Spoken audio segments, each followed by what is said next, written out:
Hello guys, આજે આપણે બનાવશું દિવાળી માટે સ્પેશિયલ હેલ્ધી એવો મુખવાસ બનાવશું. તેના માટે આપણે એક વાસણમાં લીંબુનો રસ લેવાનો છે. એક લીંબુનો રસ લીધેલો છે, 1 ચમચી હળદર લીધેલી છે, સ્વાદ મુજબ મીઠું નાખવાનું છે. આ રીતના બધું મિક્સ કરી લેશું. ત્યાર પછી જે આપણે વરિયાળી, તલ બધું લઈ લીધું છે. હળદર, મીઠું ને લીંબુનો રસ ત્રણેય મિક્સ કરી લેશું. ત્યાર પછી આપણે એક બાઉલ વરિયાળી લીધી છે. તેને થોડી વધારે તમે કોઈ પણ ક્વોન્ટિટી કરી શકો છો. આપણે અત્યારે એક વાટકો લીધેલો છે. જો એક વાટકી વરિયાળી લીધી છે, એક વાટકી તલ લીધો છે, સફેદ તલ લીધા છે, અળસી એક વાટકો લીધેલી છે, 2 ચમચી અજમા લીધેલા છે. પેટ માટે ખૂબ જ સરસ છે અજમા.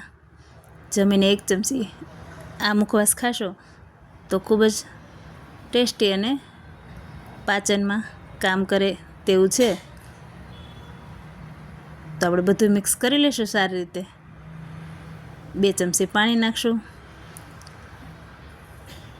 સરસ એવું મિક્સ કરી લઈશું હાથેથી. જો આ રીતના હળદર, મીઠું એકદમ ચડી જવું જોઈએ એ રીતના આપણે મિક્સ કરી લીધું છે. ત્યાર પછી અડધી કલાક આપણે રેસ્ટ આપશું.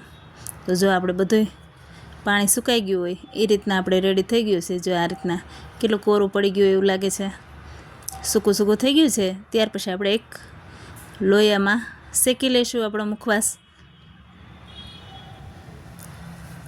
લોયામાં નાખી દીધો છે. ધીમા ગેસે આપણે સખત હલાવતા રહીશું અને શેકતા રહીશું. આ રીતના ધીમા ગેસે શેકશું એટલે આપણે વરિયાળી કાળી ન પડી જાય અને તલ છે, અળસી છે તે એકદમ સરસ એવી ફૂટી જાય ત્યાં સુધી આપણે શેકવાનું છે. તમે જોઈ શકો છો કેવો અવાજ આવે છે. આ રીતના એક દાણો ફૂટી જવો જોઈએ. ધીમા ગેસે સખત હલાવતા રહેશો એટલે બધા દાણા ફૂટી જશે અને સરસ એવો શેકાઈ જશે આપણો મુખવાસ. ત્યાર પછી આ રીતના સાળી લેશું.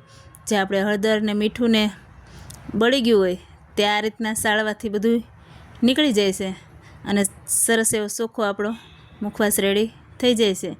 એટલા માટે આપણે સાળેલો છે.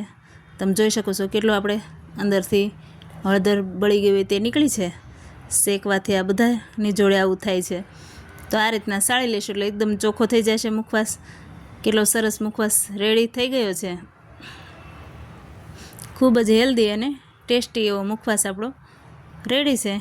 એક એરટાઈટ ડબ્બામાં આપણે કોઈ પણ કાચની બરણીમાં ભરી લઈશું, કેમ કે એ ઘારાઈ ન જાય એટલા માટે આપણે સરસ એવી પેક કરી લેવાનો છે મુખવાસને.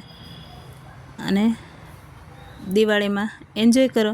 ખૂબ જ ટેસ્ટી મુખવાસ, જેમાં પછી 1 ચમચી ખાઓ. ખૂબ જ ટેસ્ટી મુખવાસ રેડી છે. Thank you.